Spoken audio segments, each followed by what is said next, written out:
think, the industry has changed so much, and what people think we do for a job, is different than 20 years ago, which is different than 50 or 60 years ago, where we had stockbrokers, right? And everybody comes to me like, "Oh, you work in the finance space. Like, I'm sure you look at tickers all day. What hot investment advice do you have for me? What stock should I buy? Like, should I buy the Nvidia? Or should I buy Palantir? Or should I buy these like tech stocks?" And like, one, that's not what I do. I could probably, give you some sort of direction if I wanted to, but that's not what we do all day at all. Talk a little bit about where the industry was, maybe 50, 60 years ago, and even like kind of the 70s up to the Wolf of Wall Street days, um, into like the late 90s, early 2000s, and now here where we are now. Talk a little bit about that transition, then we can jump into a little bit more about like, kind of where it's headed with AI in the future of the planning space.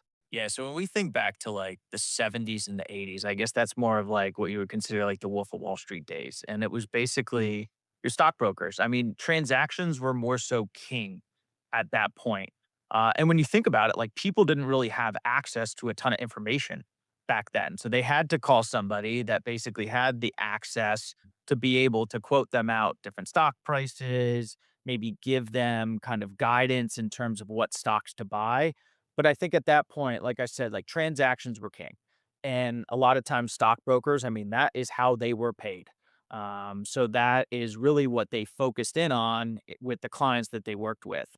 But like over time, the industry has changed. So when you think about, call it like the 1990s to the 2000s, I would say that was like the rise of mutual fund and insurance reps. So, like, it changed from transactions to more like product sales. And we could talk a little bit more about like how advisors at that point were actually getting paid in terms of mutual fund transaction fees and insurance fees. But it was all about product sales. And then finally, I would say it probably started to happen more so in like 2010 all the way up to now, like registered investment advisors, small business owners, and fiduciary planning really started to take hold.